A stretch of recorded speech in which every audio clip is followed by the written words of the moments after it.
ప్రియమైన వాళ్ళరా, ప్రభువైన యేసుక్రీస్తు నామములో ఈ యొక్క ఉదయకాల సమయాన మీ అందరికీ నా యొక్క హృదయపూర్వక వందనాలు తెలుపుకుంటున్నాను. ఈ రోజు అంతా కూడా మీరు చేయబడిన అన్ని విషయాల్లో దేవుని హస్తము మీకు తోడయ్యుండి మీకు జయాన్ని కలుగజేయను గాక. ప్రభువైన యేసుక్రీస్తు యొక్క పుట్టుకతో సంబంధించినటువంటి మనుషులు అనేటువంటి అంశం మీద మనం ఈ రోజుల్లో దేవుని యొక్క వచనాలను ధ్యానిస్తూ వస్తున్నామని ఈరోజు కూడా ప్రభువైన యేసుక్రీస్తు యొక్క పుట్టుకతో సంబంధించినటువంటి ఒక ప్రాముఖ్యమైనటువంటి ఒక వ్యక్తి గురించి మనం ఈరోజు నేర్చుకోబోతున్నాం. ఆ వ్యక్తి ఎవరు? ఒక అన్యుడు. ఆ వ్యక్తి ఏం చేశాడు? ఆ వ్యక్తి ద్వారా దేవుడు తన చిత్తాన్ని నెరవేర్చుకున్నాడు. ఆ వ్యక్తి ఎవరు? లూకా సువార్త 2వ అధ్యాయంలో 1వ వచనంలో చదువుతున్నాము. రాజు అయినటువంటి ఔకస్తు కేసర్ అయినటువంటి ఔకస్తు, కైసర్ అయినటువంటి ఔకస్తు. ప్రియమైన దేవుని బిడ్డలారా, ఈ రోమ రాజులకు హేరోదులు అని పేరండి.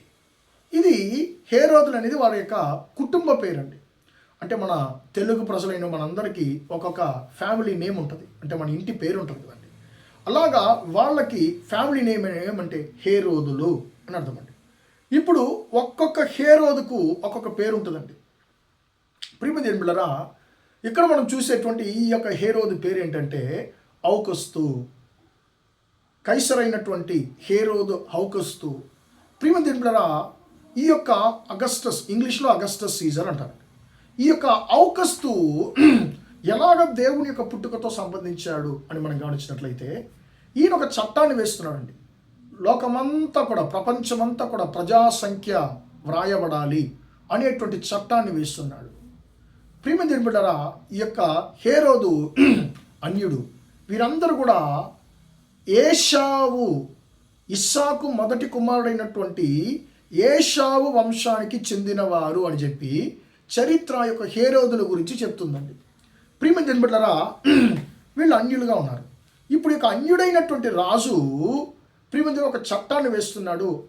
మీరందరూ మీ సొంత గ్రామాలకి మీరు వెళ్ళాలి, మీకు ప్రజాసంఖ్య రాయబడాలి అని చెప్పి ఆయన ఒక చట్టాన్ని వేస్తున్నాడు. కాబట్టి యోసేపు గారు ఏం చేస్తున్నారంటే, యోసేపు గారు గలిలయ ప్రాంతంలో ఉన్నటువంటి నజరేతు ఊరిలో ఆయన ఉన్నాడండి. ఇప్పుడు ఆయన ఎక్కడికి వెళ్ళాలి? ఆయన నజరేతు పట్టణానికి చెందినవాడు కాదు. ఆయన సొంత ఊరేది? యూదయాలో ఉన్నటువంటి బెత్లెహేము. ఇప్పుడు ఈయన ఏం చేయాలి? ఈ యొక్క గలిలయ ఉండేటువంటి నజరేతు నుండి ఆయన ఎక్కడికి వెళ్ళాలి? యూదయాలో ఉండేటువంటి ఆ బెత్లెహేమ్కి వెళ్ళాలి. ప్రియమైన దేవుని బిడ్డలారా, ఇప్పుడు ఈయన బయలుదేరి వెళుతున్నాడు. ఎలా వెళుతున్నాడంటే, తనకు నియమించబడినటువంటి గర్భవతిగా ఉన్నటువంటి మరియను తనతో తీసుకెళ్తున్నాడు. ప్రియమైన దేవుని బిడ్డలారా, అలా వెళ్ళిన దూరంలో వారు బెత్లెహేమ్కి వెళుతున్నారు. అక్కడ యేసయ్య పుట్టాడు. ప్రియమైన దేవుని బిడ్డలారా, దేవుని యొక్క ప్రవచనము నెరవేరింది.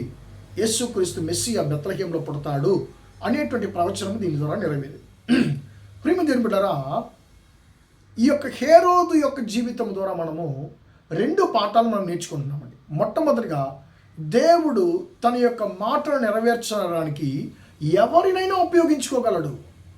అన్యులు కానీ, దేవుని బిడ్డలు కానీ, శత్రువు కానీ, సైతాన్ని కూడా దేవుడు ఉపయోగించుకుంటాడు తమ మాటను నెరవేర్చడానికి. తమ చిత్తాన్ని మన జీవితంలో నెరవేర్చడానికి దేవుడు ఎవరైనా ఉపయోగిస్తాడండి. కొన్నిసార్లు అది కొంచెం కష్టంగా ఉన్నా కూడా ప్రియమైన దేవుని బిడ్డలారా, ఆ యొక్క క్రియ ద్వారా దేవుని యొక్క చిత్తము, దేవుని యొక్క మాట మన జీవితంలో నెరవేరుతుంది. రెండవది ప్రియులారా, యొక్క హేరోదు ద్వారా మనం నేర్చుకునేటువంటి పాఠం, 2వ పాఠం ఏంటంటే, దేవుడు మనకు అనుమతించేటువంటి కఠినమైనటువంటి పరిస్థితులు మన మేలు కొరకే అనేటువంటి దాన్ని కూడా మనం నేర్చుకుంటాం. ఎలాగ మేలు కొరకు? ఈ యొక్క కైసర్ అయినటువంటి ఔకస్తు ఈ చట్టాన్ని వేస్తున్నాడు కాబట్టి యోసేపు ఏం చేస్తున్నాడు? బెత్లెహేమ్కి వెళ్ళడానికి తయారవుతున్నాడండి, సిద్ధపడుతున్నప్పుడు తనకు నియమించబడినటువంటి గర్భవతి అయినటువంటి మరియను కూడా తనతో తీసుకెళ్తున్నాడు. ప్రియమిత్రులు, కాబట్టి అది వారికి ఆశీర్వాదకరంగా మారిందండి. వారికి ఆశీర్వాదకరంగా మారింది.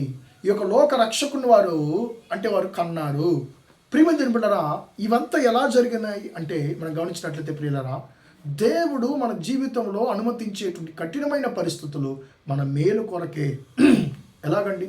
ఒకవేళ యోసేపు ఈ చట్టం వేయకపోతే, అంటే ఔకస్తు రాజు ఈ చట్టం వేయకపోతే యోసేపు నజరేతులోనే ఉండిపోయేవాడు. ఈ యొక్క మరియమ్మ వారి ఇంట్లోనే ఉండిపోయేది, ఆమె ఇంట్లోనే ఉండిపోయేది. ఇప్పుడు సడన్గా ఆమెకి ఆ యొక్క బిడ్డ పుట్టితే ఏమవుతుందండి, ఈమె అంటే వ్యభిచారం చేసింది, పెళ్లి కాకముందే పిల్ల అంటే బిడ్డను కనిందని చెప్పి ఆ యొక్క తల్లిని ఏం చేస్తారండి, రాళ్లతో కొట్టి చంపడానికి అవకాశం ఉంది. అప్పుడు దేవుడు ఏం చేశాడంటే ఇలాంటి చట్టాన్ని వేయించి యోసేపును గలిలే నుండి బెత్లెహేముకి వెళ్ళాలని తలంపించాడు. అలా వెళుతున్నప్పుడు తనకు నియమించబడినటువంటి మరియను కూడా తీసుకెళ్తున్నాడు. ప్రియమైన దేవుడారా, కాబట్టి ఇప్పుడు ఇలాగున్నప్పుడు వీరి ప్రాణాలంతా కాపాడబడ్డాయి. అది వారి యొక్క మంచికే, వారికి కాపుదలకే అని చెప్పి తర్వాత రోజుల్లో వారు గ్రహించుకున్నారు. ప్రియమైన దేవుడారా, అప్పుడు హేరోదు ద్వారా మనం నేర్చుకునేటువంటి 2 పాఠాలు ఏంటి? మన జీవితంలో తన మాటను నిలబెట్టుకోవడానికి దేవుడు ఎవరైనా ఉపయోగించుకోగలడు అనేటువంటి మొదటి పాఠం నేర్చుకుంటున్నాము. రెండో పాఠము, మనకు దేవుడు అనుమతించేటువంటి కొన్ని కఠినమైనటువంటి పరిస్థితులు, కొన్ని బాధకరమైనటువంటి పరిస్థితులు, అసలు భరించలేని పరిస్థితులు, ఇవంతా కూడా మన మేలుకే, మన మంచికే, మన కాపుదలకే అని చెప్పి మనము నేర్చుకుంటున్నాం. కాబట్టి ప్రియమైన దేవుని బిడ్డలారా, మనము మన ఇష్ట ప్రకారం కాదు, దేవుని చిత్త ప్రకారం మనం బ్రతకడానికి దేవుడు మనకు కృపను అనుగ్రహించునుగాక. దేవుడు ఎవరి ద్వారానైనా తన చిత్తాన్ని మన జీవితం నెరవేర్చగలడు. దేవుడు మన జీవితంలో అనుమతించేటువంటి ప్రతి కీడు కూడా మన మేలు కొరకే అని చెప్పి 2 పాఠాలు మనం నేర్చుకున్నాము. ప్రార్థన చేద్దాం. ప్రేమగల మా తండ్రి, దయగల దేవ, ఇంతవరకు మాట్లాడిన తండ్రి, నీ బిడ్డలు మీరు దీవించండి, ఆశీర్వదించండి అయ్యా. తండ్రి స్తోత్రమయ్యా.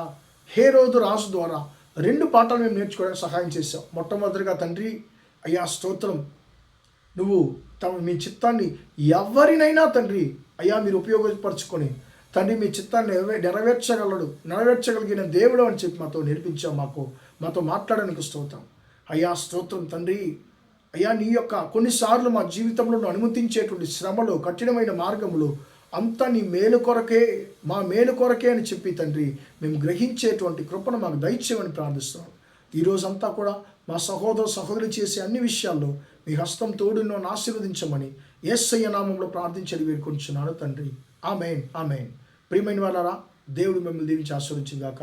Praise the lord, praise the lord.